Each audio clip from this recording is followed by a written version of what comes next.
गुरु दक्षिणा। एक बार राक्षस राज रावण कैलाश पर्वत पर महादेव जी की आराधना करने लगा।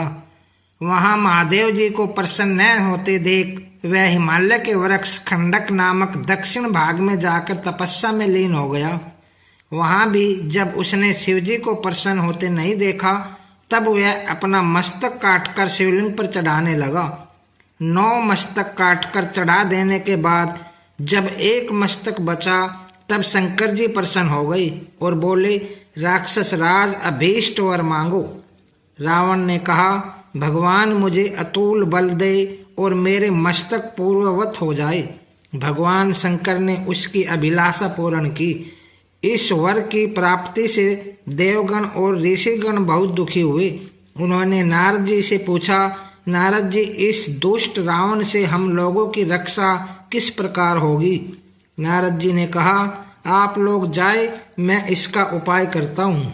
यह कहकर नारद जी जिस मार्ग से रावण जा रहा था उसी मार्ग पर वीणा बजाते हुए उपस्थित हो गए और बोले, राक्षस राज तुम धन्य हो। तुम्हें देखकर मुझे असीम प्रसन्नता हो रही है। तुम कहाँ से आ रहे हो और बहुत प्रसन्न दिख रहे हो?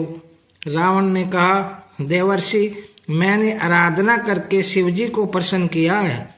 यह कहकर रावण ने सारा वृत्तांत देवर्षि नारद के सामने प्रस्तुत कर दिया।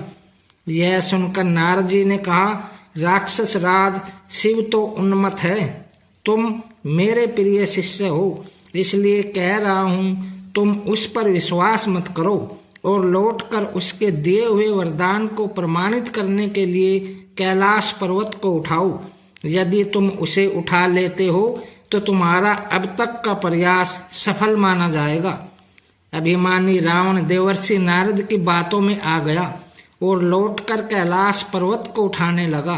ऐसी स्थिति देखकर शिवजी ने कहा, यह क्या हो रहा है? तब पार्वती जी ने हंसते हुए कहा, आपका शिष्य आपको गुरु दक्षिणा दे रहा है।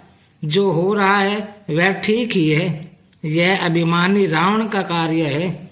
ऐसा जानकर शिवजी ने उसे श्राप देते हुए कहा, अरे दुष्ट, शीघ्र ही तुम्हें मारने वाला उत्पन्न होगा।